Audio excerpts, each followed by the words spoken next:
The Vraxis armada descended upon Outpost Theta 7 like a swarm of iron locusts, their plasma cannons turning the night sky into a canvas of death. Captain Arlen stood on the command deck, his weathered hands gripping the tactical display as red indicators multiplied across the screen. Behind him, through the reinforced viewport, the wolf waited. Fenrir was no ordinary creature. Genetically enhanced during humanity's desperate push into the stars, the wolf possessed intelligence that bordered on sentience and a lifespan that would outlast generations. His silver-gray coat seemed to absorb the emergency lighting, and his amber eyes tracked every movement his companion made. "Sir, they're breaking through the outer defenses." Lieutenant Chen's voice cracked with fear. "We have maybe 10 minutes before they reach the civilian shelters." Arlen's jaw tightened. 3,000 colonists huddled in those underground bunkers. Farmers, engineers, children who had never known Earth's blue skies. The defense fleet wouldn't arrive for another 2 hours. It might as well have been 2 centuries. "Evacuate all non-essential personnel," Arlen commanded, his voice steady despite the tremor in his chest. "Route all remaining power to the shield generators. Captain, that will leave weapons at 30% capacity." "I know what it will do, Lieutenant." Fenrir rose from his position near the viewport, his claws clicking against the metal floor. The wolf approached Arlen, pressing his massive head against the captain's leg. It was a gesture they'd shared since Fenrir was a pup, since before the war, when Arlen had been assigned as the wolf's handler during the Genesis program. Arlen's hand found the familiar texture of Fenrir's fur. "Not this time, old friend," he whispered. "Not this time." The wolf's eyes held an understanding that transcended species. He had been in 100 battles alongside Arlen, had felt the sting of plasma burns and the weight of loss. But something in the captain's touch felt different now. Final. The Vraxis bombardment intensified. The outpost's superstructure groaned under the assault, and entire sections began depressurizing.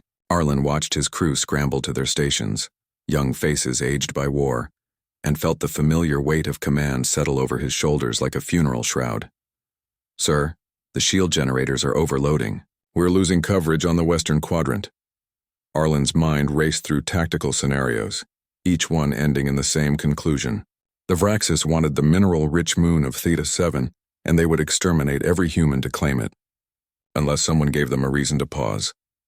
"Lieutenant Chen, I'm transferring command to you," Arlen said, moving toward the weapons locker. "Evacuate all personnel to the underground shelters immediately." "Captain?" "What are you—" "That's an order, Lieutenant." Arlen suited up in his combat armor, the servos whining as the exoskeleton powered on. He loaded his plasma rifle, checked his ammunition reserves, and attached thermal charges to his belt. Fenrir watched every movement, a low whine building in his throat. "Take Fenrir with you," Arlen ordered. Chen's face paled. "Sir, you can't pilot the defense cannons alone. The targeting systems require at least 3 operators. I'm not going to the defense cannons."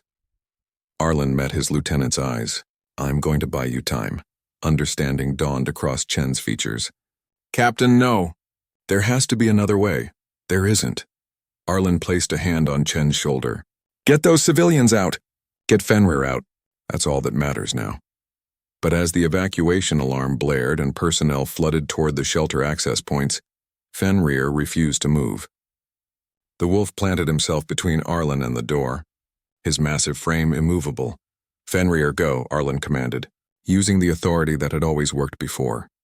The wolf's growl was low and mournful, a sound of defiance born from loyalty deeper than programming or genetics. Arlen knelt before his companion, pressing his forehead against Fenrir's. "I need you to protect them. Please, old friend, this is my last order." Something in those words, perhaps the finality, perhaps the raw emotion, made Fenrir step aside. But as Arlen moved past, the wolf's howl echoed through the evacuating corridors, a sound of anguish that seemed to shake the very foundations of the outpost. Captain Arlen sealed the command deck behind him and redirected all power to the outpost's main reactor. He overrode the safety protocols, disabled the cooling systems, and set the plasma core to cascade failure. Then he manned the remaining defense turrets, firing into the Vraxis formation with precision born from 20 years of service. The aliens noticed. Their formation shifted, focusing fire on the command structure. Arlen fired back, each shot calculated to draw their attention, to make himself the most immediate threat.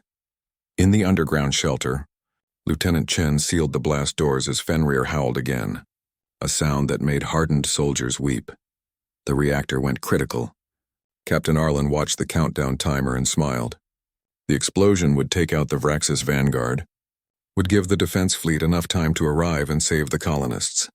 He thought of Fenrir, of all the battles they'd fought together, of quiet nights beneath alien stars.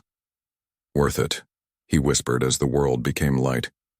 The explosion was visible from 3 star systems away. The Vraxis armada scattered, their formation broken, their commanders dead.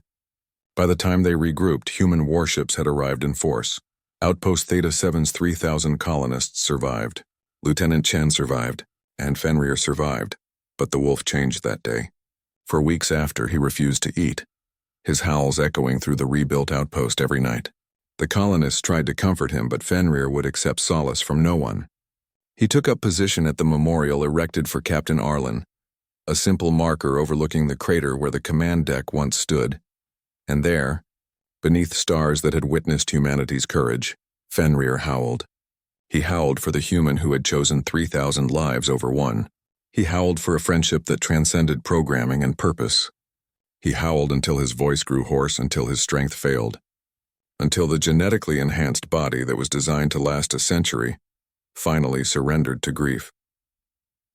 When Fenrir's howls finally ceased, the colonists found him at the memorial. His body curled around the marker, his eyes closed in eternal rest. They buried him beside where Arlen fell, and on their shared grave, they carved words that would echo through human space for generations. A human perished in battle, and a wolf howled until the stars burned, for love knows no species. And loyalty transcends death itself. The HFY archives would remember them both, not as soldier and weapon, but as friends who proved that humanity's greatest strength was never its technology or firepower, but its capacity to forge bonds that could move the universe itself.